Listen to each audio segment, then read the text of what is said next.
जी, बिस्मिल्लाहिर्रहमानिर्रहीम। आज का जो हमारा टॉपिक है वेट लिफ्टिंग। सबसे अगर कहा जाए कदीम तरीन खेल, तो उन खेलों में ये खेल जो है वो शामिल होता है। यानी कि जो यूनानी लोग थे, स्क्रीन जो यूनानी लोग थे वो भी इस खेल में हिस्सा लेते थे। स्क्रीन शेयर हो रही है सबको? हो रही है जी। आज का जो हमारा लेक्चर है इसमें हम कवर करेंगे हिस्ट्री ऑफ वेट लिफ्टिंग की, इसका जो प्लेइंग एरिया है और इसमें कौन कौन सी इक्विपमेंट यूज़ होती हैं, उनकी डायमेंशन क्या है और मुख्तलिफ रूल्स इसके क्या हैं वेट लिफ्टिंग के, और मेजर कंपटीशन जो है वो वेट लिफ्टिंग के वो कौन कौन से हैं। तो वेट लिफ्टिंग एक ऐसी गेम है जिसमें किसी भी शख्स की कुव्वत और ताकत को मापा जाता है, या कुव्वत, और ये भी कह सकते हैं कुव्वत और ताकत मापने का ये तरीका आज से नहीं है बल्कि ये ज़माना कदीम से चला आ रहा है। लेकिन उस वक़्त आज की तरह के जो जदीद आलात थे वो नहीं थे, तो लोग मुख्तलिफ़ किस्म के जो पत्थर थे उनको उठाकर अपनी कुव्वत और ताकत का मुज़ाहिरा करते थे। तो इसी तरह के जो पत्थर हैं वो यूनान से स्कॉटलैंड के जो म्यूज़ियम हैं उनमें आज भी मौजूद हैं, और म्यूज़ियम में ये पत्थर रखे गए हैं जिनको ज़माना कदीम में इस मकसद के लिए इस्तेमाल किया जाता रहा है कि इन पत्थरों को उठाकर जो लोग थे अपनी पावर शो करते थे, अपनी ताकत का इजहार जो है वो करते थे। तो पत्थरों को उठाने के जो बाकायदा मुकाबले हैं वो आज भी जो जर्मनी में लोकली तौर पर और स्विट्ज़रलैंड में और स्पेन में मुनक्कद किए जाते हैं। यानी कि लोग, यानी कि जैसे ट्रेडिशनल गेम्स हैं, उनकी रवायती खेलें हैं जो मकामी सतह पर मेले मुनक्कद होते हैं, तो वहाँ पर लोग आज भी यानी कि बाकायदा डिस्क की बजाय पत्थरों को उठाकर अपनी ताकत का मुजाहरा आज भी कर रहे हैं। तो जो मॉडर्न वेट लिफ्टिंग है उसका जो आगाज़ 18वीं और 19वीं सदी में हुआ, जब इसके बाकायदा मुकाबला जात मुनक्कद होते थे, और इस सदी में जो मजबूत तरीन लोग थे उनका ऐलान किया जाता था। यानी कि जो एक कैटेगरी रखी जाती थी कि जो बंदा ये पत्थर उठा लेगा इसका मतलब ये मजबूत तरीन इंसान है। तो उसी तरह के चंद नाम हैं, एगन सैंडो आर्थर सैक्सन जर्मनी के हैं, और लुइस एपोलोन फ्रांस का, जो कि सर्कस में बतौर थिएटर में वो काम करते थे, और यानी कि जो मुजाहरे करते थे उन्होंने बड़े बड़े जो पत्थर थे वो आसानी के साथ उठा लेते थे। तो इसलिए उनको उस सदी के जो मजबूत तरीन अफराद हैं, मजबूत तरीन जो शख्स है वो तस्वर किया जाता है। तो वेट लिफ्टिंग की जो पहली चैंपियनशिप है वो 1891 में लंदन में मुनक्कद हुई, जिसमें 7 खिलाड़ियों ने शिरकत की, 6 ममालिक से उनका तल्लक था। तो 1891 में, तो ओलंपिक की जो इब्तिदा है वो 1896 में हुई, जो पहली मॉडर्न ओलंपिक्स है। तो ये 1891 में वेट लिफ्टिंग के जो कंपटीशन थे वो हो रहे थे उस वक्त भी। तो वेट लिफ्टिंग उन चंद गेम्स में से एक है।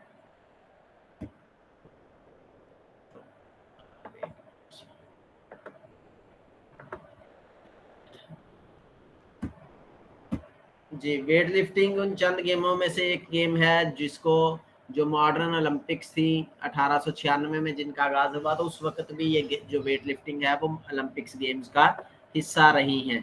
तो यानी कि ये कदीम तरीन खेलें जो तस्वर की जाती हैं, जिमनास्टिक, वेट लिफ्टिंग, रेसलिंग, तो उस वक्त ये जो खेलें हैं, ये जो खेल है ये तब भी ओलंपिक्स गेम्स का हिस्सा थी, लेकिन इसको ड्रॉप कर दिया गया उसके बाद 1900 में, 1908 और 1912 की ओलंपिक्स में। इस जो वेट लिफ्टिंग के मुकाबले वो तब मुनक्कद नहीं हुए, लेकिन जो सबसे पहला एडिशन था ओलंपिक्स का 1896 में हुआ, तो उसमें ये जो खेल थी ये ओलंपिक में शामिल थी। उसके बाद 1905 में इसकी जो वर्ल्ड गवर्निंग बॉडी है, international weight lifting federation IWF, वो तो तश्कील दी गई, जो कि कदीम तरीन इंटरनेशनल फेडरेशन भी उसको कहा जा सकता है कि उनमें से ये एक है, और पूरी दुनिया में वेट लिफ्टिंग के मुकाबला जात को कंट्रोल करती है। तो 1928 से जो पहले मुकाबला जात होते थे उसमें एक हाथ से वजन उठाया जाता था, यानी कि जो ताकत का मुजाहरा था वो एक हाथ से पत्थर उठाने की कोशिश की जाती थी। लेकिन 1928 के बाद इसमें मॉडिफिकेशन की गई इसके कवानीन में, और इसको 2 हाथ के तक महदूद कर दिया गया। उसकी वजह थी यानी कि मेडिकली तौर पर, यानी कि एक ही साइड से जब वो ज़्यादा वजन उठाने की कोशिश करते तो हड्डियाँ, यानी कि जो खिलाड़ी थे उनके इंजर्ड होने के खतरात बहुत ज़्यादा थे, बहुत सारे खिलाड़ी इंजर्ड होते। तो इस वजह से उन्होंने एक हाथ से जो पत्थर उठाने के जो मुकाबले थे या वेट उठाने के मुकाबले थे उसको ख़त्म करके 2 हाथों तक ही महदूद कर दिया गया। तो अब जो रिसेंट हैं स्नैच और क्लीन एंड जर्क, 2 तरह के इवेंट होते हैं, एक को स्नैच कहते हैं और दूसरी को क्लीन एंड जर्क कहते हैं। तो एक क्लीन एंड प्रेस भी थी, लेकिन ये 1972 में इसको भी ख़त्म कर दिया गया। अब जो मौजूदा वेट लिफ्टिंग के इंटरनेशनल इवेंट हैं उसमें एक स्नैच इवेंट होता है और एक क्लीन एंड जर्क का जो इवेंट है ये होता है। तो स्क्रीन आगे नहीं जा रही। तो जो वेट लिफ्टिंग है, अगर हम सबसे पहले तो इसको मैं वजाहत करता चलूँ कि स्नैच क्या है। स्नैच और क्लीन जर्क है। तो चलें इसको बाद में डिस्कस करेंगे, पहले हिस्ट्री इसको डिस्कस करते हैं। तो जो वेट लिफ्टिंग है वो एशियन गेम्स का भी जो हिस्सा रही। जो सबसे पहली एशियन गेम्स का इनेकाद था वो 1951 में हुआ नई दिल्ली इंडिया में। तो उस वक्त वेट लिफ्टिंग जो पहली एशियन गेम्स थी उसका भी ये हिस्सा थी, यानी कि क्योंकि कदीम खेल है तो पुराना खेल है, तो इस वक्त लिए जो भी चाहे साउथ एशियन गेम्स है, एशियन गेम्स है, ओलंपिक्स गेम है, तो उसके जो भी इब्तदाई एडिशन होंगे ये जो गेम है उनका हिस्सा रही है। In the game before world war 2 से पहले जो लीडिंग वेट लिफ्टर थे वो फ्रांस से तल्लक रखते थे, क्योंकि उस वक्त फ्रांस, जर्मनी और इजिप्टन जो लोग थे, मिस्री लोग जो थे, वो इन खेलों को ज़्यादा खेलते थे या वो ज़्यादा मजबूत तस्वर किए जाते थे। तो लेकिन उसके बाद जंग वर्ल्ड वार 2 के बाद जो अमेरिका के वेट लिफ्टर थे वो डोमिनेंट होना शुरू हुए और 1953 तक उनका जो है वो होल्ड रहा है वेट लिफ्टिंग पे। लेकिन उसके बाद आज तक अगर देखा जाए तो सोवियत यूनियन यानी कि रशियन लोग और जो बल्गारिया के लोग हैं वेट लिफ्टर हैं, उनकी ये एक अजारादारी कायम है कि जितने भी आप वर्ल्ड रिकॉर्ड देख लेंगे, जितनी भी आप चैंपियनशिप देख लेंगे, उनका रनर अप भी वही होते हैं सोवियत यूनियन के, रशिया के या बल्गारिया के या स्कॉटलैंड के। यानी कि ये जो कौमें थी ये ज़्यादा जंगजू किस्म की और जो मजबूत कौमें तस्वर की जाती हैं। तो लेकिन 1990 के बाद अब जो रिसेंट सदी चल रही है इसमें तुर्की भी आ गया है, यूनान दोबारा से उसका आगाज़ हुआ, यूनानी कौम उन्होंने दोबारा से वेट लिफ्टिंग में अपना जो खोया हुआ मुकाम हासिल किया। चाइना की जो टीम है अब वो भी वेट लिफ्टिंग में शामिल है। तो वेट लिफ्टिंग के जो कंपटीशन है ख़वातीन के लिए, वो जो पहले मर्दों के कंपटीशन थे वो तो 1896 से ऐड हैं, लेकिन जो ख़वातीन के जो वेट लिफ्टिंग के इवेंट हैं वो ओलंपिक गेम 2000 में जो इसमें ओलंपिक में इसको इंक्लूड किया गया है। तो अगर बात करें हम पाकिस्तान की, तो पाकिस्तान वेट लिफ्टिंग जो है फेडरेशन गवर्निंग बॉडी है पाकिस्तान में, PWLF उसका कहा जाता है एब्रिविएशन, जो पूरे मुल्क में वेट लिफ्टिंग को फ़रोग दे रही है। तो ये बॉडी जैसे ही पाकिस्तान बनाया, चूँकि कदीम खेल है, तो पाकिस्तान जैसे ही बना 1947 में, तो ये बॉडी भी 1947 में इसकी गवर्निंग बॉडी तश्कील दी गई और आज भी इसका जो हेडक्वार्टर है वो लाहौर में ही मौजूद है। इंटरनेशनल वेट फेडरेशन से इसका इल्हाक 1948 में हुआ और मौजूदा इस वक्त जो उसके सदर हैं वो हाफिज इमरान भट्ट हैं। बिलखसूस ये कौम जो है भट्ट कौम, उन्होंने इस वेट लिफ्टिंग के आप जितने भी देखे हैं, अगर पाकिस्तान की तरफ से कोई चैम्पियन है तो वो भट्ट कौम से तल्लक जो है उनका लाजमी होगा, क्योंकि वेट लिफ्टिंग और ये रेसलिंग वगैरह में ये कौम जो है वो काफ़ी पार्टिसिपेट करती रही है। तो पाकिस्तान की तरफ से अगर हम हिस्ट्री देखते हैं, तलहा तालिब आपके सामने है। रिसेंटली ओलंपिक में, टोक्यो ओलंपिक में 67 किलोग्राम की कैटेगरी में उसने पाकिस्तान की नुमाइंदगी की, जिसमें स्नैच में उन्होंने टोक्यो ओलंपिक 2020 में यानी जो कि 25 जुलाई 2021 में मुनक्कद हुई थी, तो 1.5 किलो वजन जो था, 150 किलो वजन था उसने उठाया था स्नैच में। और क्लीन एंड जर्क जो है उसमें 170 किलो, यानी कि मजमूई तौर पर उसने 320 किलो जो वजन है वो उठाया था और टॉप पे आ रहा था, लेकिन बदकिस्मती से आखिरी राउंड में अच्छा नहीं कर पाया। तो इस तरह जो 5वीं पोजीशन ओलंपिक में हासिल की, और ये भी पाकिस्तान के लिए एजाज है कि पाकिस्तान का वेट लिफ्टिंग में जो 5वीं पोजीशन तक ओलंपिक तक जाना, तो ये भी उसके क्रेडिट पर है। तो इसी तरह रिसेंटली अगर हम कॉमनवेल्थ गेम देखते हैं तो आपको ने मशहूर नाम है, जो हेडलाइन है, न्यूज़ हेडलाइन उसमें सुनते रहे होंगे, नूह दस्तगीर बट। तो वो उसने कॉमनवेल्थ गेम में 109 किलोग्राम की कैटेगरी में कॉमनवेल्थ गेम 2022 में पाकिस्तान की नुमाइंदगी की, और स्नैच में 175 किलो वजन उठाया, और क्लीन एंड जर्क में 232 किलो, और मजमूई तौर पर इस तरह उसने 405 किलो वजन उठाकर कॉमनवेल्थ में गोल्ड मेडल जो है वो हासिल किया। कॉमनवेल्थ गेम आपको पता है कौन सी, कि ब्रिटिश जब अंपायर थी, तो ब्रिटिश अंपायर जिन जिन ममालिक तक फैली हुई थी, तो उस ममालिक के जितने जो इवेंट है मुश्तरका उनकी खेलें होती हैं जहाँ पर ब्रिटिश अंपायर रही है, तो उसको कॉमनवेल्थ गेम या दौलत मुश्तरका खेलें कहा जाता है।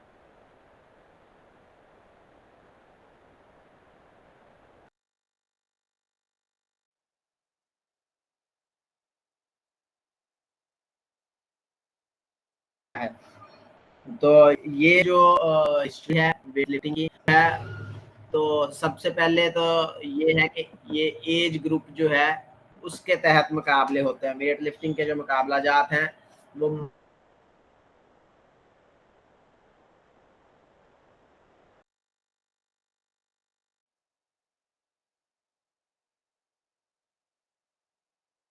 मर्दों के और खवातीन के अलग-अलग होते हैं, और फिर आगे इनकी जो सब कैटेगरी हैं वो बनाई जाती हैं वजन की category. IWF international weight lifting federation उसने 4 जो एज ग्रुप हैं वो बनाए हुए हैं, यानी कि जो यूथ है वो 13 से 17 साल की उम्र तक जितने भी पार्टिसिपेंट होंगे वो यूथ इवेंट में आएंगे, और 15 से 20 साल की एज के दरमियान वाले जो लोग हैं वो जूनियर में, और सीनियर 15 से प्लस, और जो मास्टर हैं वो 35 प्लस, इससे ऊपर जितनी भी एज वाले तमाम जो एथलीट हैं वो इस एज ग्रुप में आते हैं। तो all age group are calculated in the athlete year of birth, तो जो खिलाड़ी की तारीख पैदाइश है उससे ये जो तारीख है वो ली जाती है, इससे उनको कैटेगराइज किया जाता है ये किस एज ग्रुप से तल्लक रखते हैं, ये यूथ है, जूनियर है, सीनियर है या मास्टर है। तो उसके अलावा एक तो एज कैटेगरी है, उसके बाद वेट कैटेगरी भी होती है। तो वेट कैटेगरी की बुनियाद के ऊपर फिर आगे फर्दर कंपटीशन जो है वो होते हैं। आपको एक चार्ट नजर आ रहा है, इसमें जूनियर और सीनियर मैन की कैटेगरी है, और इसी तरह जूनियर और सीनियर वुमेन की कैटेगरी है कि इवेंट जो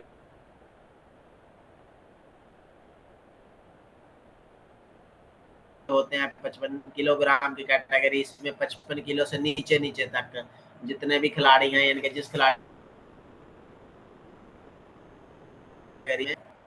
का वजन जो है वो 55 किलो से कम होगा वो इस कैटेगरी में पार्टिसिपेट कर देगा। उसके बाद 61 किलोग्राम कैटेगरी है, यानी कि 55 किलो 1 ग्राम भी अगर उसका वेट है तो वो 55 किलो की कैटेगरी में नहीं रहेगा, वो अगली कैटेगरी में आ जाता है।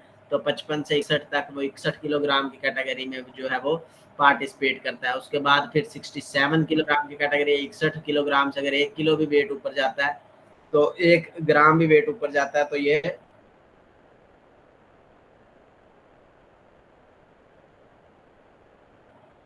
जो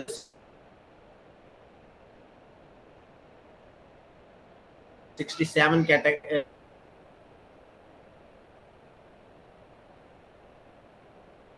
किलोग्राम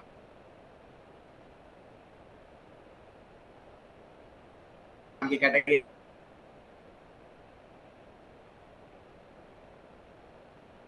तो इस तरह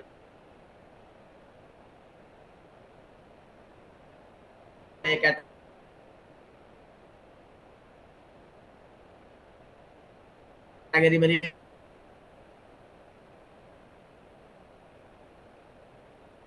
हुई है 55, 61। आवाज आवाज आ रही है सबको? जी आवाज आ रही है, स्क्रीन शेयर हो रही है सबको? कौन सर डिस्टर्ब हो रही है, आवाज डिस्टर्ब हो रही है। जी सर, इधर सही आ रही है। चले नहीं, तो मैं वेट कैटेगरी को डिस्कस हम कर रहे थे कि जो 55 किलोग्राम यानी कि जो IWF है उसने कैटेगरीज की तकसीम की हुई है। चाहे वो फीमेल की हैं चाहे वो मेल की हैं। आपको चार्ट नजर आ रहा है कि अगर किसी खिलाड़ी का 55 किलो से एक, स्क्रीन आवाज आ रही है? जी सर, अब आ रही जी है। सर आ रही है।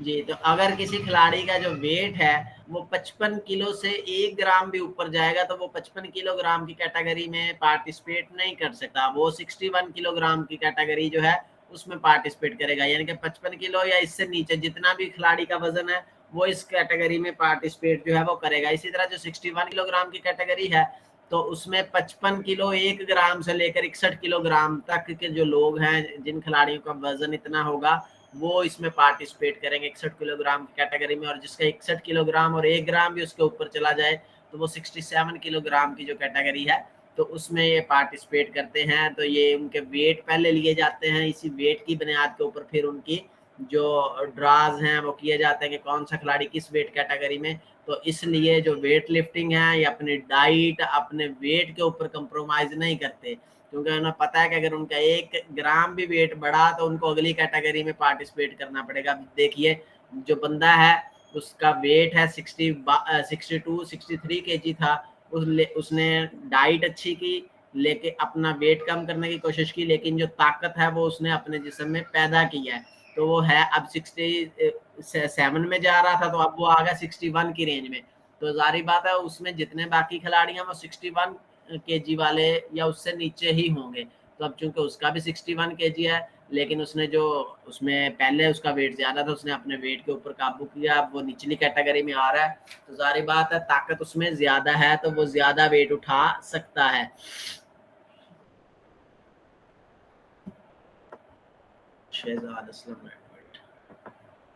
तो 61 किलोग्राम में वो जारी बात है। तो इसलिए जो खिलाड़ी होता है वेट लिफ्टर होता है, आपने देखा होगा तलहा तालब को कि वो बिल्कुल स्लिम और स्मार्ट है, लगता नहीं है कि ये, लेकिन वो 67 किलोग्राम की कैटेगरी में फिर भी वो लाई कर रहा था। तो 67 किलोग्राम जिस बंदे का अपना वेट है और वो खुद आपके सामने के 170 किलो का अगर वो वजन उठा रहा है तो उसमें इतना ताकत, इतना उसमें पावर मौजूद है तो वो उठा सकता है। तो इसलिए प्रॉपर डाइट का ख्याल रखा जाता है, प्रॉपर जो अपनी वेट है उसको बढ़ने नहीं दिया जाता, कोई जंक फूड से परहेज किया जाता है। तो 55 KG, 61 KG, 67 KG, 73 KG, 81 KG, 89 KG, 96, 102, 109। तो जो नू दस्तगीर भट्ट है वो इस 109 केजी में लाई करता है।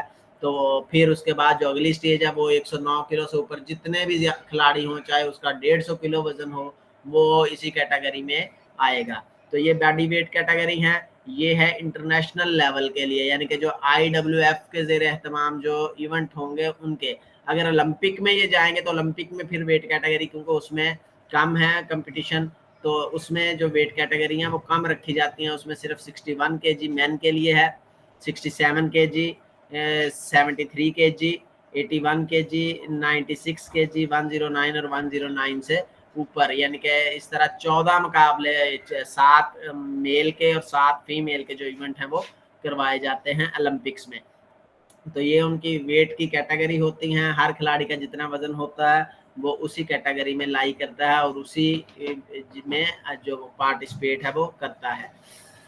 उसके बाद आगे चलते हैं, शिरकत करने वाली जो टीम है बॉडी वेट लिफ्टिंग में, उनकी जो कैटेगरी है वो 2 हिस्सों में उनको तकसीम किया जाता है। शिरकत करने वाली टीम बॉडी वेट कैटेगरी के हिसाब से तकसीम की जाएंगी और हर टीम के ज्यादा से ज्यादा 2 खिलाड़ी एक कैटेगरी में हिस्सा ले सकते हैं। यानी कि अगर पाकिस्तान है, पाकिस्तान ने अपनी टीम भेजनी है और पाकिस्तान ने 61 केजी वाले में भेजनी है तो 2 खिलाड़ी 61 केजी में मैक्सिमम जा सकते हैं। यानी कि पाकिस्तान के 4 खिलाड़ी हैं तो ये नहीं कह सकते कि जी ये 61 में चारों हमने खिलाने हैं।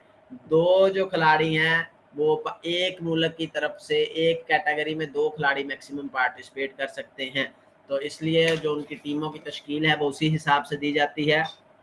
उसके बाद एरिया ऑफ कंपटीशन जो है वो कंटेन होता है, competition platform and stage, technical official होते हैं, कंपटीशन मैनेजमेंट के टेबल होते हैं और वार्म अप एरिया होता है। ऑल लिफ्ट जितने भी वजन उठाए जाते हैं वो इस कंपटीशन प्लेटफॉर्म के ऊपर से उठाए जाते हैं। ये प्लेटफॉर्म क्या है, यानी कि जिस तरह फुटबॉल है तो उसका ग्राउंड होता है, वॉलीबॉल है तो उसका कोर्ट होता है, बास्केटबॉल है तो उसका प्लेइंग एरिया कोर्ट होता है। तो इसी तरह जो वेट लिफ्टिंग है तो वेट लिफ्टिंग का कोर्ट एरिया प्लेटफॉर्म उसको कहा जाता है। इस प्लेटफॉर्म पर खड़े होकर जो वेट है वो उठाया जाता है। ये याद रखिएगा, मैं क्वेश्चन लाजमी पूछूंगा पेपर में, टेस्ट में, कि जो वेट लिफ्टिंग का प्लेइंग एरिया उसको क्या कहा जाता है, तो इसको प्लेटफॉर्म कहा जाता है। तो 3 हिस्सों पर ये जो कंपटीशन का पूरा एरिया होता है, अरीना, तो ये 3 हिस्सों पर मुश्तमिल होता है। एक तो है कंपटीशन प्लेटफॉर्म और स्टेज, पूरा वो स्टेज होता है, और फिर स्टेज के अंदर एक मखसूस जगह होती है जहाँ पर प्लेटफॉर्म बना होता है, वहाँ पर खिलाड़ी खड़ा होकर बिल्कुल साकन खड़ा होता है, और फिर अपना जो जैसे ही उसको रेफरी अलाउ करता है तो वो अपना वेट जो है वो उठाने की कोशिश करता है। उसके बाद टेक्निकल ऑफिशियल का एरिया एक मखसूस होता है जहाँ पर, और जो मैनेजमेंट बैठी होती है उनके टेबल्स होते हैं, और एक वार्म अप एरिया है कि अभी खिलाड़ी जो है वो वार्म अप एरिया में अपना जो वेट की प्रैक्टिस है वो कर सकता है। तो वजन उठाने वाले एरिया को कंपटीशन प्लेटफॉर्म कहा जाता है। ये जो एरिया है वो बिल्कुल फ्लैट होगा, बिल्कुल साफ होगा, और हर तरह की जो रुकावट है उससे मुबर्रा होगा, उसमें कोई भी रुकावट नहीं होगी, डिस्क तक नहीं वहां पर होगी। यानी कि डिस्क भी वही होगी जो उस खिलाड़ी ने जो वेट वो उठाना चाह रहा है, वही डिस्क जो है वहां पर मौजूद होगी, बाकी इस एरिया में कुछ भी नहीं होगा। तो प्लेटफॉर्म होता क्या है, 2 तरह के हैं। एक तो कंपटीशन प्लेटफॉर्म है जहां पर मुकाबला कर रहे हैं खिलाड़ी, और दूसरे कौन से हैं, वार्म अप प्लेटफॉर्म है जहां पर खिलाड़ी बतौर मश्क पहले अपनी जो ट्रेनिंग है वो कर रहे होते हैं। तो 2 तरह के जो प्लेटफॉर्म है उनको ऑथोराइज करती है IWF। तो जो कंपटीशन प्लेटफॉर्म है वो हमेशा स्क्वायर होना चाहिए, यानी कि मरबा शक्ल का होता है, जो कि 400 सेंटीमीटर, या अगर इसको हम मीटर में करेंगे तो 4 मीटर हर साइड से, यानी कि 4 मीटर ही उसकी लंबाई होगी और 4 मीटर ही उसकी चढ़ाई होगी। तो अगर इसको फुटों में करेंगे तो 4 मीटर के में कितने फुट होते हैं,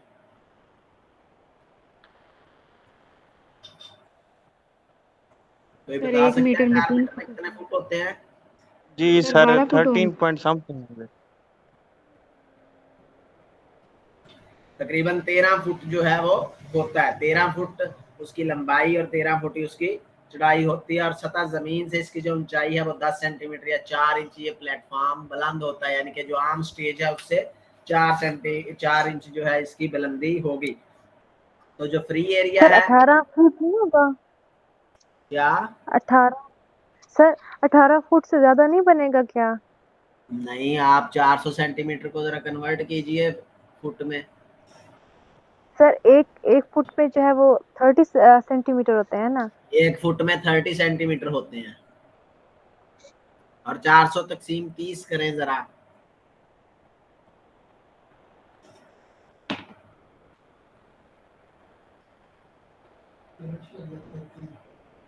जी 13 फुट 4 इंच तकरीबन। अच्छा जुबैर साहब, ये आपसे पूछना था, अक्सर देखा गया है कि सवाल जब भी आते हैं तो इसके अंदर वो हो जाती है, मतलब कहीं वो मीटर में पूछ लेता है, तो इधर इसका क्या हल निकालें?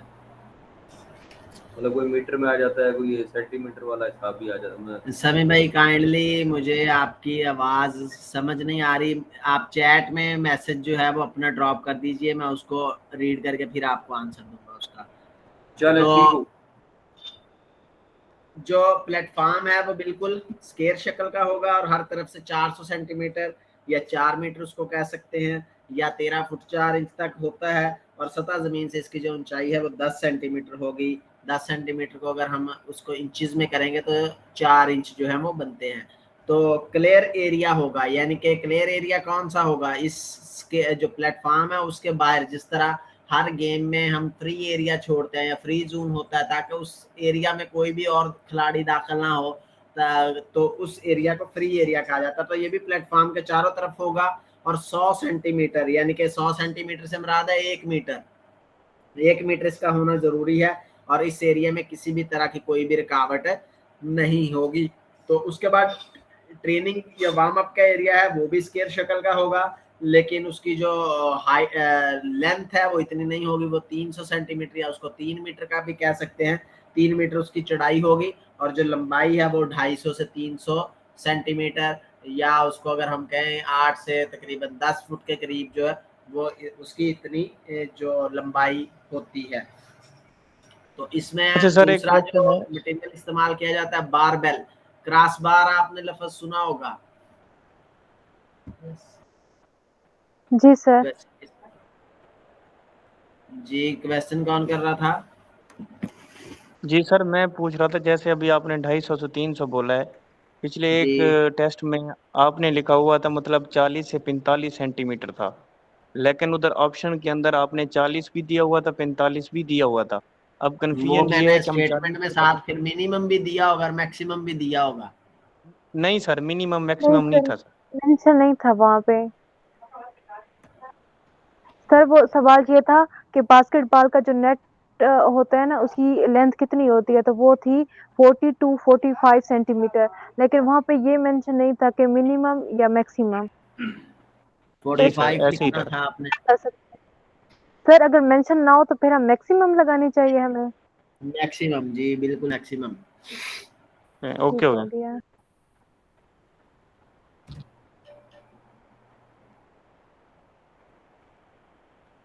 जी, समी का क्वेश्चन है, some of question are asked in metre और सेंटीमीटर और यार्ड, देन आपको फार्मूला याद होना चाहिए कन्वर्शन का कि 1 फुट में जो है वो 30 सेंटीमीटर होते हैं और 1 मीटर में जो है वो 100 सेंटीमीटर होते हैं। इसका मतलब 3 फुट 4 इंच जो है, 3 फुट 3 इंच उसको कहा जाता है, या 3 फुट 4 इंच वैसे बनता है।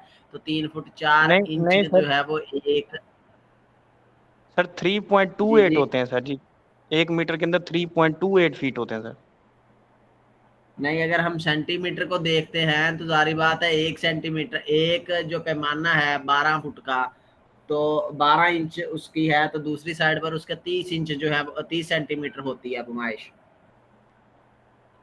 तो 30 30 30 90 बनते हैं। 90 सेंटीमीटर का सर जो ये एक 30 सर यार्ड ये है वो 48 90 होता है सर। सेंटीमीटर का होता है, और जो मीटर है वो 100 सेंटीमीटर का होता है। अच्छा सर, एक सवाल और था, ये पूछना था कि इसके लिए कोई SI स्टैंडर्ड ये यूज कन्वर्शन जो आपको अगर याद होंगी तो फिर हो सकता है। जी सर। कन्वर्शन फार्मूला जो है वो आपको याद होना उसके लिए ज़रूरी है। ठीक हो गया सर, ये इंशाल्लाह इसको रिवाइज करते हैं इंशाल्लाह। जी, तो बारबेल है, बार आपने क्रॉस बार सुना होगा, बार से निकला है। तो क्रॉस बार क्या होती है? जंप में होती है, जिसको क्रॉस किया जाता है। आपने फुटबॉल में भी सुना था क्रॉस बार, आपने हॉकी में भी सुना था क्रॉस बार। तो बार जो है यानी कि उसमें था कि उससे ऊपर नहीं, तो ये बार बेल है, यानी कि ये भी एक बिल्कुल पाइप की तरह लंबाई की शक्ल में होती है बारबेल का। इसका जो हिस्से हैं वो 3 होते हैं, बार, डिस्क और कॉलर। तो तीनों चीजों को मिलाकर उसको बारबेल कहा जाता है। जो मेन बार है उसका जो वजन है वो 20 केजी होता है,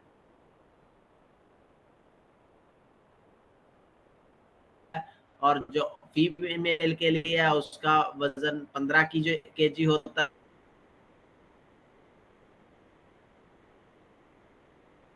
है।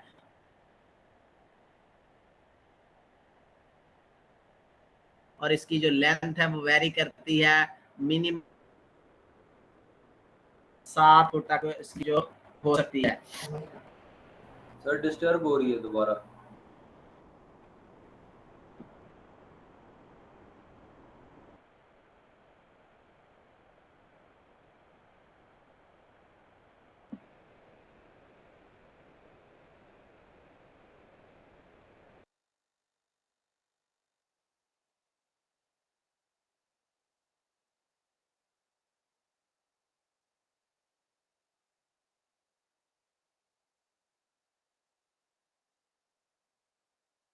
जी, आप बताइए, आवाज ठीक है? जी, जी तो सर। बारबेल हम कर रहे थे। तो बार की जो स्पेसिफिकेशन है वो होती है, जो बार है वो स्टील की या क्रोम स्टील जो है उससे बनी होती है। जो मेल के लिए बार है उसका वजन 20 किलो होता है, और इसकी जो लंबाई है वो 220 सेंटीमीटर, या उसको अगर हम फुटों में करेंगे तो तकरीबन 7.5 फुट के करीब या इसकी जो लंबाई है वो बनती है। तो आउटर एंड जो है वो इसके स्लीव जिसे कहा जाता है, आउटर एंड जहाँ पर डिस्क जो है वो फिक्स की जाती हैं, तो उनका डायमीटर 5 सेंटीमीटर होता है और ये 41.5 सेंटीमीटर जो लॉन्ग है वो होती है, लंबाई उनकी होती है। अगली जो स्लाइड आएगी उसमें मैं इसकी मजीद वजाहत कर दूंगा। तो जो ग्रिप का सेक्शन है जहाँ से खिलाड़ी गिरफ्त करता है, पकड़ता है, जो साइडें हैं जहाँ पर डिस्क लग रही हैं वो हिस्सा उसका डायमीटर ज्यादा होता है, वहां पर 5 सेंटीमीटर है, और जहाँ से खिलाड़ी ने उस बारबेल को पकड़ना है वहां से उसका डायमीटर कम होता है, 2.8 सेंटीमीटर होता है। और ये जो हिस्सा है वो 131 सेंटीमीटर लॉन्ग टोटल का जो, यानी कि अगर टोटल उसकी लेंथ 220 सेंटीमीटर है तो ये वाला जो हिस्सा है ये 131 सेंटीमीटर लंबा होता है। यानी कि खिलाड़ी की मर्जी है वो उसको गिरफ्त कहाँ से करता है, ये उसकी अपनी टेक्निक है। तो उसके भी फिर आगे 2 ग्रिप सेक्शन बने होते हैं, 44.5 सेंटीमीटर एक की, और नॉन कर्नल्ड एरिया जो उसका होता है वो 0.5 सेंटीमीटर से trip 19.5 centimetre from inner sleeve. तो जो सेंटर कर्नलिंग एरिया है वो 12 सेंटीमीटर जो लंबा होता है, ये कर्नलिंग कहते हैं, यानी कि बिल्कुल एक है, बिल्कुल फ्लैट और उसमें कोई भी खुरदरापन नहीं है, तो वहां से जो हाथ है उसके स्लिप होने का चांस है। तो ये जो एरिया बनाया जाता है इसको क्या कहा जाता है कि यानी कि वो थोड़ा सा उसमें उभार होता है उसकी मैन्युफैक्चरिंग में, कि खिलाड़ी वहां से अगर पकड़ता है तो अगर पसीना भी आया हो हाथ तो वहां से हाथ स्लिप नहीं करता, क्योंकि वो सतह हमवार नहीं होती, उस सतह पर जो खुरदरा हिस्सा है वो मौजूद होता है। तो ये आगे बारबेल की डायमेंशन है आपको कि ये टोटल उसकी लेंथ है यहाँ से लेकर यहाँ तक 2.2 मीटर। तो ये वाला हिस्सा यहाँ पर डिस्कें लगाई जाती है, तो ये इसका जो डायमीटर है वो ज्यादा होगा, 5 सेंटीमीटर जो इसका हमने डायमीटर पढ़ा है, तो यहाँ से 5 सेंटीमीटर होगा। जो डिस्क है वो यहाँ पर लगाई जाती है, और ये यहाँ से लेकर यहाँ तक का जो एरिया ये ग्रिप सेक्शन है, तो ये 131 सेंटीमीटर लंबा है। इसके फिर दोनों साइडों पर ये बने होते हैं, यानी कि फर्दर 2 ग्रिप सेक्शन बने हैं 44.5 सेंटीमीटर जो है वो दोनों साइडों से, और ये भी ग्रिप सेक्शन है। दरमियान में 12 सेंटीमीटर का जो है वो होता है जो गैप है। तो ये जो ग्रिप सेक्शन और जो जहाँ पर डिस्क लगाई जाती हैं इसके दरमियान जो है वो थोड़ी सी वो डिस्क से भी ज्यादा उसका डायमीटर होता है, और 3 सेंटीमीटर इसकी मोटाई जो है वो होती है। तो इस तरह जो बारबेल है ये ओलंपिक की बार के डायमेंशंस हैं। तो आगे है डिस्क।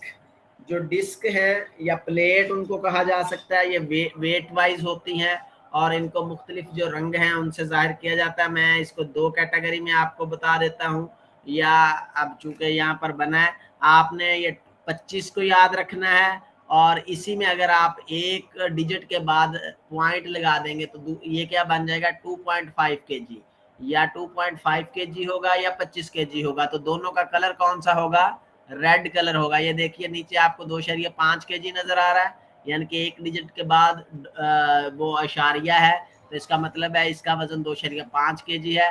तो 2.5 kg की जो प्लेट होगी उसका कलर रेड होगा। इसी तरह जो 25 kg की प्लेट होगी उसका कलर भी रेड होगा। इसी तरह फिर आगे 20 kg है, तो 20 kg का जो प्लेट है उसका जो कलर है वो ब्लू होगा। अगर ये 2 kg की प्लेट होगी, यानी कि पॉइंट 0 के बाद पॉइंट लगाया जाएगा, तो इसका मतलब ये 2 kg है, तो 2 kg की जो प्लेट है वो नीचे वो भी ब्लू कलर की होती है। इसी तरह जो 15 kg की जो प्लेट है वो येलो कलर की होगी, और अगर 1.5 kg की जो प्लेट है वेट प्लेट तो वो भी येलो कलर की होती है।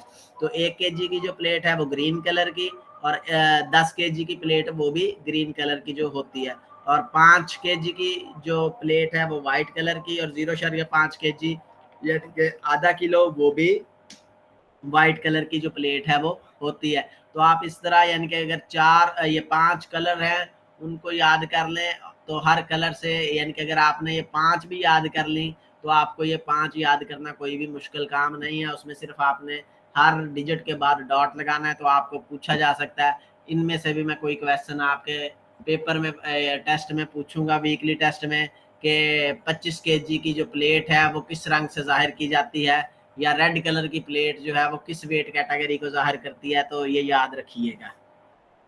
2 नंबर आपके पक्के बता दिए आपको मैंने। तो उसके ये डिस्क है, यानी कि इनको वेट वाइज आपने याद करना है। 2 हिस्से हमने पढ़ लिए, एक बार एक डिस्क।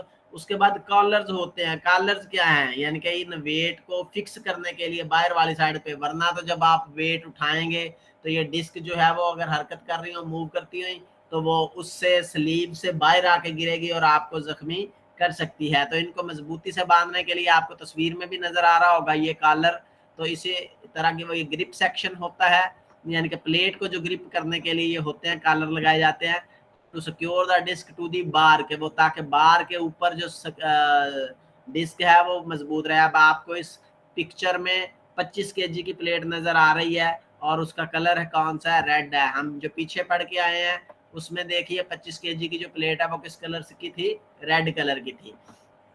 तो ये आपको, और ये बाकी ये आप प्लेट्स जो हैं वो देख रहे हैं, उनके मुख्तलिफ जो कलर हैं, 5 कलर जो हैं वो आपने याद रखने हैं। इंटरनेशनल स्टैंडर्ड के ये 5 कलर ही होते हैं।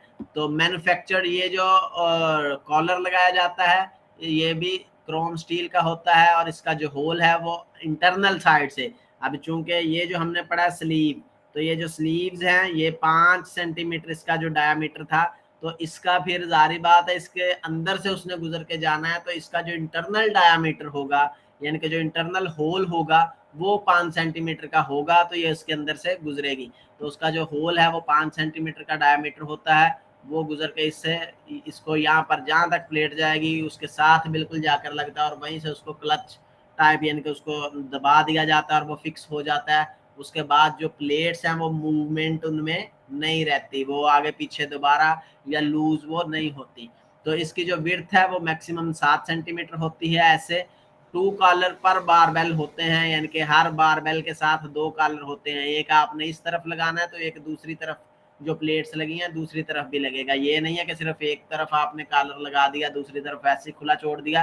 तो इसका जो वजन होता है वो 2.5 किलो होता है। इस जो क्लम्प या इसको कह सकते हैं या कॉलर कह सकते हैं, तो इसका जो वजन है वो 2.5 किलो का एक जो कॉलर है वो होता है। तो उसके बाद यूनिफॉर्म है, एथलीट की जो यूनिफॉर्म है, जिस तरह हमने हर गेम की मुख्तलिफ यूनिफॉर्म होती है, तो इसमें कॉस्ट्यूम होता है जो कि जिसकी मुख्तलिफ स्पेसिफिकेशन है। जैसे कि हमने पढ़ा था फुटबॉल में, वॉलीबॉल में के खिलाड़ी की शर्ट होती है, निकर होती है, उसने सॉक्स पहनी होती हैं।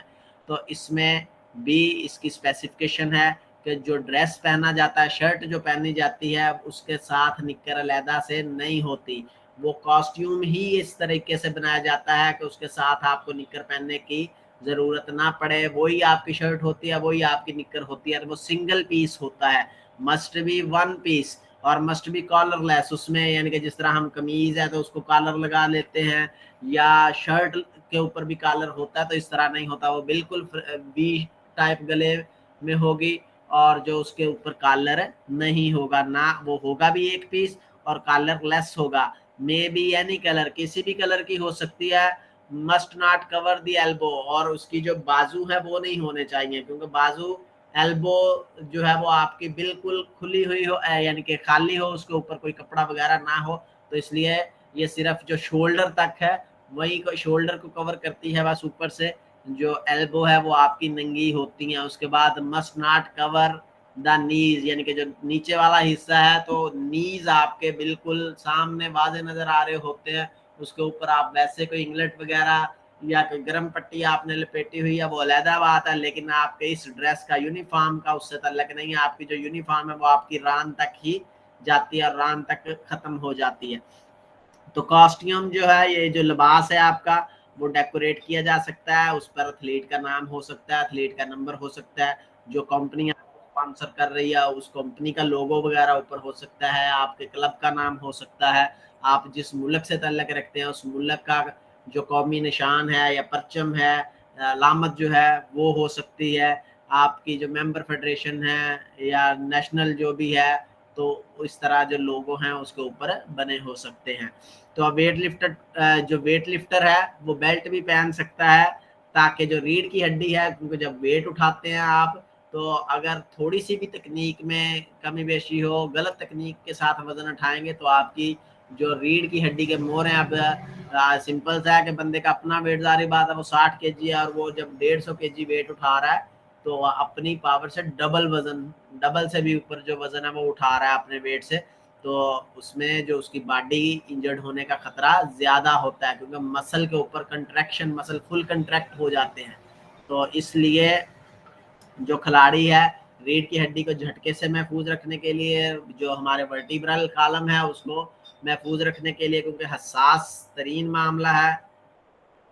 मामला है, तो जो स्पाइनल कार्ड है उसको भी महफूज रखना है ताकि झटका ना लगे, मोरा अपनी जगह से खिसके ना। तो इस मकसद के लिए जो बेल्ट है वो पहना जाता है। अगर ये बेल्ट पहना जाएगा तो ये इस कास्ट्यूम के ऊपर से पहना जाएगा, नीचे से नहीं। यानी वाजे पता लग रहा होगा, सामने जो बैठे हैं वो खिलाड़ी को अगर देखेंगे तो पता चल जाएगा जी इस खिलाड़ी ने अपनी कमर को झटके से बचाने के लिए बेल्ट पहना हुआ है। तो उस बेल्ट की जो मैक्सिमम विड्थ है, यानी कि जो चौड़ाई है वो 12 सेंटीमीटर से ज्यादा नहीं होगी, और ये पेट वाला हिस्सा वहां पर पहना जाएगा ताकि जो पीछे से बैक है आपकी उसको सपोर्ट दे सके। तो ये यूनिफॉर्म होती है वेट लिफ्टर की। उसके बाद आ जाते हैं जी टू लिफ्ट। तो ये टेक्निक या कैटेगरी है कि जो वेट है वो 2 तरीकों से उठाया जाता है, और इंटरनेशनल वर्ल्ड जो फेडरेशन है वेट लिफ्टर की, तो वो 2 तरीकों को ही रिकग्नाइज करती है, तस्लीम करती है। खिलाड़ी जो भी इवेंट में हिस्सा ले रहा है वो इन 2 कैटेगरी में हिस्सा लेता है, उसको स्नैच भी करना पड़ती है और उसको क्लीन एंड जर्क भी करना पड़ती है। तो both lift executed with 2 hand. एक हाथ का जो इवेंट था मैंने आपको पहले बताया कि उसको वैसे ही खत्म कर दिया। अब एक हाथ से जो वजन है वो नहीं उठाया जाता, तो खिलाड़ी दोनों हाथों से जो ये वजन है वो उठाता है। स्नैच में ये है कि सीक्वेंस जो है वो एक ही रहता है, और खिलाड़ी ने एक ही सीक्वेंस के साथ, एक ही पावर के साथ, एक ही झटके के साथ जो वेट है या जो बार है, बार के ऊपर डिस्क लगी हुई है, तो उनको एक ही झटके के साथ उठाना है और उसको अपने शोल्डर के ऊपर तक लेकर जाना है, और शोल्डर में कम ना हो, बिल्कुल सीधे होते हैं। और जो क्लीन एंड जर्क है तो ये 2 जिस तरह नाम से आपको पता चल रहा है कि इसमें खिलाड़ी के पास दरमियान में सीक्वेंस होता है कि खिलाड़ी पहले नीचे से जब वेट उठाता है उसको सपोर्ट देने के लिए एक दफा रास्ते में उसको रोक सकता है, और वो मखसूस हिस्सा है जिस्म का जहाँ पर उसको वो ब्रेक लगाएगा, और फिर उसके बाद जो अगली पावर है दोबारा से अपनी इकट्ठी करके जो जर्क है वो करेगा। तो both lift must be executed with 2 hand, और मैक्सिमम 3 अटेम्प्ट की जाती हैं एक वेट कैटेगरी में। यानी कि अगर एक वेट है तो खिलाड़ी को कहा जाएगा जी उठाएं, वो पहले अटेम्प्ट में अगर उठा लेता है तो ठीक है, नहीं तो वो दूसरी अटेम्प्ट में उठाएगा, अगर दूसरी में उठा लिया ठीक है, नहीं तो तीसरी में। अगर तीसरी में भी वो उस वेट को उठाने में नाकाम रहता है तो वो मुकाबले से खारिज तस्वर किया जाता है। तो उससे पहले जो उसने वेट उठाया होता है फिर उसका वो वेट ही तस्वर किया जाता है। तो ये जो 3 अटेम्प्ट हैं वो होती है, जिस तरह एथलेटिक्स में हमने पढ़ा है कि हर खिलाड़ी को 8 खिलाड़ियों की तादाद 8 से ज्यादा हो तो हर खिलाड़ी को 3-3 बारियां दी जाती हैं। तो उसी तरह इसमें भी जो 3 मौके हैं वो दिए जाते हैं कि अगर खिलाड़ी उसको उठा लेगा एक वेट यानी कि एक, फिर उसको अगला जो है वो ऑटोमेटिकली अगले राउंड के लिए, अगले वेट के लिए वो क्वालिफाई कर जाता है, फिर उसको वेट दोबारा से उठाने की जरूरत नहीं है उसमें एक दफा उठाना जरूरी है। अगर वो तीनों में फिर रहता है तो फिर वो अगले राउंड के लिए, अगले वेट के लिए क्वालिफाई नहीं करता। अगर वो तीनों उठा लेता है तो फिर वो अगले वेट के लिए क्वालिफाई कर जाता है। तो 2 लिफ्ट है, इसकी वजाहत मैंने वीडियो भी ऐड की थी, लेकिन वो वीडियो मैं प्ले नहीं कर सकता क्योंकि कल जो एनाटॉमी का लेक्चर था उसमें एक वीडियो प्ले की थी और रिकॉर्डेड लेक्चर था, और बाद में जैसे ही वो मैंने यूट्यूब के ऊपर डाला तो साथ ही आ गया जी आप कॉपीराइट एक्ट की खिलाफवर्जी कर रहे हैं। तो इसलिए जो मैं वो वीडियो है वो आपको ग्रुप जो हमारा है व्हाट्सएप उसमें भेज दूंगा, उससे भी आपको आइडिया हो जाएगा कि स्नैच क्या होता है और क्लीन एंड जर्क ये क्या होता है, वो पूरा सीक्वेंस जो है वो आपको मिल जाएगा। तो बस इसको मैं यहाँ पर एक्सप्लेन करूंगा कि स्नैच क्या होता है। तो स्नैच में एथलीट जो है वो सबसे पहले बारबेल जो है उसको ग्रिप करता है, और जो उसके घुटने हैं उसको बेंड करता है, बिल्कुल नीचे जो बैठा होता है अपने बिल्कुल घुटने उसके बिल्कुल सीधे होते हैं, छाती के साथ नहीं लग रहे होते लेकिन बिल्कुल उसके बराबर होते हैं। जो हथेलियां हैं, हाथों की जो हथेलियां हैं जिससे उसने ग्रिप किया हुआ है, उसका जो रुख है वो नीचे की तरफ होगा द स्नैच। तो उसका जो रुख है हाथों का वो नीचे की तरफ होगा और एक ही मूवमेंट में वो प्लेटफॉर्म पर अपनी पूरे ताकत के साथ दोनों हाथों को इस तरह से हरकत देगा कि वो हाथ उसके वेट के साथ, उस बारबेल के साथ जो उसका हेड है उसके ऊपर जाना उनका जरूरी है। जो वो एक ही नीचे से उठाता है प्लेटफॉर्म से और उसको एक ही ताकत या एक ही झटके के साथ उसको अपने सर से ऊपर लेकर जाता है, इसको स्नैच कहते हैं। तो इस दौरान कोई भी जिस्म का उसका हिस्सा सवाए उसके पाँव के जो प्लेटफॉर्म है या प्लेटफॉर्म के जो बाहर वाला एरिया उसको साथ टच नहीं होना चाहिए। The lifted weight must be maintained in the final motionless position. तो कैसे पता चलेगा कि उस खिलाड़ी ने ये वजन उठा लिया कि जब जैसे वो हेड के ऊपर उसको लेकर जाएगा तो उस वक्त उसको एक दफा साकन हालत में होना पड़ेगा, यानी कि अगर वो हरकत में ही है उससे वो ऊपर जो लेकर गया है बारबेल वही बिल्कुल साकन नहीं हो रही, कभी इधर को मूव कर रहा है कभी इधर को मूव हो रही है, तो इसका मतलब है वो उसने वेट करेक्ट तरीके से नहीं उठाया, वो उसका वेट उठाया हुआ तस्वर नहीं होगा। तो अगर वो साकन पोजीशन चाहे वो 2 सेकंड के लिए साकन पोजीशन एक दफा इख्तियार करेगा कि उसमें बॉडी में कोई हरकत नहीं है तो तब वो वेट उठाया हुआ तस्वर किया जाता है, तो इसको स्नैच कहा जाता है। उसके बाद जो दूसरा है वो क्लीन एंड जर्क है।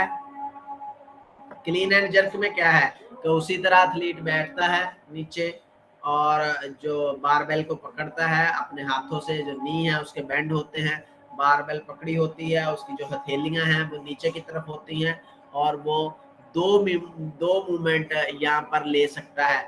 जो पहली मूवमेंट है वो क्या होगी कि आपने झटके से प्लेटफॉर्म से उस बारबेल को उठाया है और अपने शोल्डर तक एक ही ट्राई में, ये नहीं है कि दरमियान में वो वजन ज्यादा था तो दरमियान में वो नीचे जाने लगा, साथ ही उसने अपने पेट का आगे करते हुए उसके साथ सपोर्ट दी या अपनी जो थाइज हैं उनके साथ उसको सपोर्ट दी और उसको ऊपर खींच रहा है, तो ऐसा नहीं है। उस नीचे से उठाएगा और एक ही झटके में उसको अपनी जो शोल्डर है, शोल्डर की अब लाइन कौन सी है, क्लेविकल बोन जिसे हंसली की हड्डी कहा जाता है या ब्यूटी बोन भी कहा जाता है, फीमेल को ज्यादातर ब्यूटी बोन के नाम से याद होगा। तो जो क्लेविकल बोन है वहां पर इसको, या शोल्डर की जो ग्रिडल बन रही है सामने से, वहां पर उसको रखेगा, सपोर्ट जो है वो वहां पर उसको मिलनी चाहिए। उसके बाद यहाँ पर आएगी और फिर यहाँ से दूसरी मूवमेंट जो है उसका आगाज करेगा और यहाँ से जो झटका देगा दूसरी दफा अपनी पावर का इस्तेमाल करेगा, तो उससे क्या होगा, जो बारबेल है वो सर के ऊपर जो जाना उसका जरूरी है। तो इसको क्लीन, जो पहली थी शोल्डर तक लेकर जाना उसको क्लीन कहा जाता है और उसके बाद दूसरी जो ट्राई है उसको जर्क कहा जाता है। तो इस लगातार जो मोशन हो रही है उसमें क्या है कि जो खिलाड़ी बारबेल जो है उसकी बॉडी लेवल के करीब तरीन हो और इसको थाई या रान के मसल या उसको क्वाड्रिसेप मसल भी कहा जा सकता है उसके साथ लगाया जा सकता है। तो बारबेल छाती के साथ नहीं लगाई जा सकती और ना ही बाजू और छाती के साथ लगाई जाएगी। इस मूवमेंट को क्लीन कहा जाता है। खिलाड़ियों के पांव एक लाइन में सीधे वापस जो आने चाहिए और टांगे बिल्कुल उसकी सीधी हुई हों, खुली हुई होंगी और उसके बाद फिर जो जर्क लगाई जाएगी जिसमें वो शोल्डर से उसको उठाएगा और अपने हेड के ऊपर लेकर जाएगा। पाँव के अलावा उसके जिस्म का कोई भी जो हिस्सा है वो प्लेटफॉर्म को छू नहीं सकता, वो अपने हाथ को वहां पर नहीं नीचे लगा सकता, बस वो प्लेटफॉर्म के ऊपर जैसे ही आएगा वो अपने हाथ बारबेल के ऊपर ही लगाएगा और बारबेल को उठाएगा और उसके सिर्फ पाँव जो हैं वो उस प्लेटफॉर्म के साथ लग रहे होंगे। तो उसके बाद आते हैं इसके जो जनरल रूल्स हैं, कवानीन है कि इसमें एक टेक्निक जिसको हुकिंग कहा जाता है उसकी इजाजत होती है। हुकिंग क्या है कि ये कंसिस्ट होती है आपके covering of thumb with other finger के, आप अपनी उंगलियों को ग्रिप को मजबूत करने के लिए, क्योंकि हाथों के ऊपर फिसलन होती है पावरफुल गेम है, स्वेटिंग हो रही होती है, आपके क्योंकि मसल हरकत में है, कंट्रैक्ट हो रहे हैं, तो ज़्यादा जो है वो स्वेटिंग हो रही होती है उस वक़्त। तो इसलिए जो फिसलन है उससे बचाने के लिए आप ऊपर कोई कवर्ड उसको करते हैं, या टेप या कोई भी इस तरह की जो चीज़ है जिसमें आप अपने अंगूठे और उंगलियां जो है उनको इकट्ठा करते हैं, ताकि जो आपकी ग्रिपिंग है वो बारबेल के ऊपर मजबूत रहे। तो आप जैसे ही इसकी इजाज़त होती है, after the referee signal to lower the barbell the athlete must lower it in front of the body, यानी कि एक दफ़ा खिलाड़ी ने जब उठा लिया है बारबेल को और उसने बिल्कुल अपने सर के ऊपर है, तो जैसे ही एथलीट कहेगा सेकंड पोजीशन में जैसे ही वो आएगा तो रेफरी उसको सिग्नल दे देगा, जी ठीक है आपकी ये जो कोशिश है ये कंसीडर हो गई है, अब आप इस बारबेल को नीचे रख सकते हैं। तो वो बारबेल को ये नहीं है कि वो सर के ऊपर है तो वहीं से उसको छोड़ दे के लो जी जाए नीचे और धड़ाम से नीचे गिरे और फिर वो रीबाउंड करे, वो नीचे उसको फेंक सकता है, लेकिन एक पॉइंट है, उस पॉइंट से नीचे आएगा। वो पॉइंट कौन सा है, आपकी वही शोल्डर लाइन, उस शोल्डर लाइन से जैसे वो नीचे आएगा वहां पर आके उसको वो अगर बारबेल को छोड़ता है तो वो छोड़ सकता है। ये नहीं है कि वो बिल्कुल ऊपर थी, हाथ आपके बिल्कुल सीधे ऊपर की तरफ थे और आपने वहीं से कि वजन उठाया नहीं जा रहा और उस वजन से जान छुड़वाने के लिए आपने वहीं से उसको छोड़ दिया। अगर आपने उसको वहीं से छोड़ा तो आपकी ये जो उठाया हुआ है वेट वो कंसीडर नहीं होगा। तो बारबेल को नीचे गिराते हुए जब कंधे से नीचे बारबेल आ जाए तो तब जो है वो हाथों से छोड़ा जाएगा उसको। स्कॉटलैंड जो स्कॉट स्टाइल आप जानते हैं, अकड़ू बैठने वाली जो पोजीशन है कि बंदा जब नीचे बैठा होता है जिसमें उसके जो पाँव हैं वो नीचे लगे होते हैं और वो नीचे बैठा होता है, उसको स्कॉट स्टाइल है वो कहते हैं। तो इस दौरान जो एथलीट है वो रिकवरी के तौर पर मूवमेंट कर सकता है। मूवमेंट वो स्विंगिंग मूवमेंट हो सकती है कि जिस तरह बंदा झूला झूल रहा है तो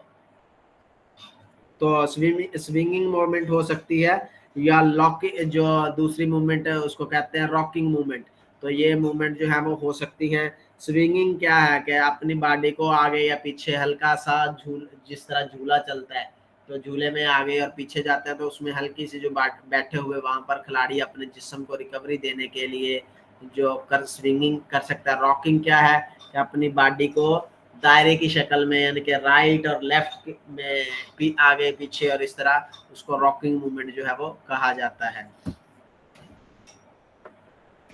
तो जो चाक है हाथों के ऊपर चूंकि पसीना आ रहा है तो चाक यानी कि मैग्नीशियम कार्बोनेट उसका इस्तेमाल किया जा सकता है, हाथों के ऊपर वो चाक लगाया जा सकता है क्योंकि एक प्लेटफॉर्म है और इंडोर इवेंट है, वहां पर जारी बात है मट्टी तो होगी नहीं या रेत तो होगी नहीं कि हम जिस तरह गांव में है तो जो नीचे हाथ मारा और हाथों के ऊपर मिट्टी लगी और उठा लिया, तो स्पेशली एक वो बॉक्स बना होता है उसमें चाक मौजूद होता है मैग्नीशियम कार्बोनेट, तो उसको वो लगा सकता है। यूज ग्रीस ऑयल, इस तरह की कोई भी ग्रीस आयली चीजें, वाटर, क्रीम या लुब्रिकेंट इसको इस्तेमाल करने की इजाजत नहीं है। उसकी वजह क्या है कि अगर ये चीजें उसने इस्तेमाल की हुई फॉर एग्जांपल, तो अगर फॉर एग्जांपल उसने उठाई है और शोल्डर के ऊपर रखी है तो शोल्डर के ऊपर ही वो आयली चीज लगी हुई थी, तो वो जारी बात है उसके स्लिप होने के चांसेस ज्यादा हैं। वेट हल्का सा भी आगे पीछे होगा नहीं तो वो उसके हाथ से स्लिप करेगा तो वो खिलाड़ी को इंजर्ड कर सकता है। तो इसलिए इस तरह के जितने भी लुब्रिकेंट हैं उनको जो इस्तेमाल करने की इजाज़त नहीं है। अगर किसी खिलाड़ी ने इस तरह का कोई लुब्रिकेंट, कोई ऑयल इस या कोई क्रीम वगैरह का इस्तेमाल किया, लोशन का, तो उसको फौरी कहा जाएगा कि इसको उतारें। और if during the removal the clock is running for that athlete, अगर वो खिलाड़ी लगा के, कानून कहता था कि ये नहीं लगा सकता लेकिन वो लगा के आ गया, तो इसलिए जो उसको टाइम दिया जाता है वो चलता रहता। The clock remain running touching the platform with any part of body other than feet is not allowed. तो pass during the extension of the arm is not allowed. तो हाथों को जैसे ही वो उठाएगा तो रोक नहीं सकता दरमियान में। तो उसके बाद है जी इनकरेक्ट मूवमेंट है। इनकरेक्ट मूवमेंट कौन सी है, इनकरेक्ट किसे कहते हैं या इसको फाउल भी कह सकते हैं हम। आवाज आ रही है? जी सर सुन रहे हैं। जी, जो इनकरेक्ट मूवमेंट है उसमें क्या है, कंपटीशन एरिया मैंने आपको बताया कि प्लेटफॉर्म जो है उसको आपके जिस्म का सिर्फ पाँव हैं वो ही टच होने चाहिए, बॉडी का और कोई भी हिस्सा टच नहीं होना चाहिए। तो अगर आपकी जो बॉडी है वो प्लेटफॉर्म को या उसके बाहर जो फ्री एरिया है उसको टच करती है तो वो क्या हो जाएगा, इनकरेक्ट मूवमेंट होगी। उसके अलावा ड्रॉपिंग है बारबेल को, कि बार बेल जो है उसको उठाना है तो वापस जब नीचे रखना है तो उसको शोल्डर लाइन के बराबर जब आएगी तो तब जो है वो उसको छोड़ा जा सकता है। अगर उसने पहले ही उसको छोड़ दिया, अभी सर के ऊपर था, तो ये क्या हो जाएगा, इनकरेक्ट मूवमेंट हो जाएगी। Drop the barbell from above the shoulder, shoulder के ऊपर से उसको नीचे नहीं छोड़ा जा सकता। Releasing the barbell from N incomplete position, incomplete position क्या होगी, पोजीशन क्या है कि आपके जिस्म का मुतल्लका हाइट जब आप उसको लेकर जाते हैं तो उसके ऊपर साकन होना ज़रूरी है। अगर आप उसके ऊपर साकन नहीं होते तो इसका, और उससे पहले ही आप उसको बारबेल को छोड़ देते हैं तो इसका मतलब क्या है कि आपने वो अटेम्प्ट सही तरीके से नहीं की, तो इनकरेक्ट मूवमेंट में आ जाएगी। उसके बाद है जी, touch the barbell with his her footwear, जो हाथों से सॉरी पाँव से अगर आप बारबेल को टच कर देते हैं तो ये क्या होगा, फाउल है। सिर्फ जो आपके हाथ हैं, आपके हाथों की हथेलियां हैं वो बारबेल से उस वक्त टच होनी चाहिए। आपके जो फुटवेयर हैं वो सिर्फ आपका जो प्लेटफॉर्म है उसको ही टच कर सकती हैं। तो अगर कोई जो क्लीन करते वक्त जो बारबेल है उसको छाती पर रोकना या छाती से सहारा देना, ये भी इनकरेक्ट मूवमेंट में आ जाएगा। सहारा कंधे की हड्डियों जो हैं आपको बताया क्लेविकल बोन, उसी के ऊपर दिया जा सकता है। अगर खिलाड़ी वहाँ पर उसको नहीं देता तो उसको क्या कहा जाएगा, अगर उससे पहले सहारा देता है तो उसको डबल क्लीन, यानी कि क्लीन के दौरान वो मूवमेंट कौन सी है, क्लीन है, तो उस दौरान अगर वो डबल उसको सहारा देता है, दरमियान में रोकता है, तो इसका मतलब है वो क्लीन एक ही मूवमेंट है, फुट यानी कि प्लेटफॉर्म से लेकर शोल्डर तक, इस पूरी मूवमेंट को क्लीन कहा जाता है। तो अगर वो दरमियान में रुकता है तो इसका मतलब ये डबल क्लीन होगा, या उसको डर्टी क्लीन भी कहा जाता है। तो इस ये अलाउ नहीं है। रान या घुटने आपकी कूनी या जो अपर बाजू है वो उसके साथ जो टच है वो नहीं हो सकती। तो ये इनकरेक्ट मूवमेंट है वेट लिफ्टिंग के दौरान। उसके बाद है जी मेजर कंपटीशन है वेट लिफ्टिंग के, उसमें एक तो आपको बताया हमने पहले जो डिस्कस कर रहे थे कि ओलंपिक में ये इंक्लूड है, ओलंपिक में ये शामिल है इवेंट इसके, तो स्टार्ट से ही 1896 से ये ओलंपिक में शामिल है। और आपके सामने जो पाकिस्तान की तरफ से तलहा तालब ने उसमें वेट लिफ्टिंग के मुकाबले में रिप्रेजेंट किया पाकिस्तान को। तो जो इंटरनेशनल वेट लिफ्टिंग जो है उसकी जो फेडरेशन है वो जो मैच चैम्पियनशिप करवाती है, वर्ल्ड वेट चैम्पियनशिप उसको कहा जाता है। तो world wait championship sports flagship event with the first edition being held in London इन 1891 से ये चल रहा है और अभी तक ये हो रहा है। Athlete now compete in total 20 weight category, 10 उसमें मेन की हैं और 10 वुमेन की हैं, यानी कि टोटल 20 कैटेगरी में इसके जो इवेंट हैं वो होते हैं। वो वेट कैटेगरी हम पहले जो डिस्कस कर चुके हैं वही चार्ट है। तो उसके बाद IWF जूनियर वर्ल्ड चैंपियनशिप है, ये जो ऊपर वाली है वर्ल्ड वेट चैंपियनशिप, ये तो सीनियर खिलाड़ियों के लिए है। तो जो उसके बाद जूनियर जो है वो भी होती है। First man junior world championship जो है वो फ्रांस में हुई 1975 में। उसमें क्या है 20 ईयर लेटर, इसके बाद यानी कि इसके बाद जो 20 साल बाद यानी कि 1995 में खवातीन का जो पहला एडिशन है वो मुनक्कद हुआ, यानी कि जो जूनियर खवातीन है वो भी इसमें हिस्सा लेती हैं। और ये पोलैंड में 1995 में इसका जो है वो आगाज हुआ। तो 2018 में जो कंबाइंड वर्ल्ड चैंपियनशिप हुई थी जिसमें खवातीन भी और जो मर्द थे उन लोगों में इकट्ठे मुकाबला जात हुए थे एक ही जगह पर एक ही इवेंट में। तो ताशकंद यानी कि जो ये रशियन रियासतें हैं वहाँ का उज़्बेकिस्तान का हिस्सा है, तो उज़्बेकिस्तान ने इसको जो होस्ट किया था और उज़्बेकिस्तान ने ही इसको जो विन किया था। ओवरऑल जो गोल्ड मेडल है वो तकरीबन 3 गोल्ड मेडल उन्होंने उस वक्त विन किए हैं। तो ये मेजर कंपटीशन है। उसके अलावा साउथ एशियन गेम्स हैं, उसमें भी जो वर्ल्ड वेट ये वेट लिफ्टिंग है उसका इवेंट होता है। कॉमनवेल्थ गेम है, उसमें भी वेट लिफ्टिंग के इवेंट होते हैं। जो हिस्ट्री में हम पढ़ चुके हैं कि एशियन गेम में भी 1951 से ही वेट लिफ्टिंग के जो इवेंट हैं वो शामिल हैं। तो इस तरह जो वर्ल्ड वेट इंटरनेशनल जो वेट लिफ्टर फेडरेशन है, तो उसके ज़ेर एहतमाम ये 2 सेपरेट भी होते हैं। जो एशियन वाले हैं वो एशियन जो फेडरेशन है उसके ज़ेर एहतमाम आएंगे, साउथ एशियन वाले उसके ज़ेर एहतमाम आएंगे, ओलंपिक वाले IOC के अंडर आ जाते हैं। तो ये जो इवेंट है इस तरह जो मेजर है वो होते हैं।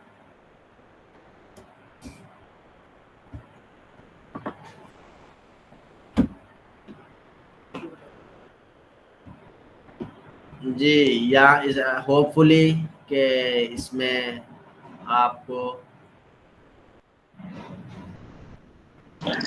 सर अभी आपने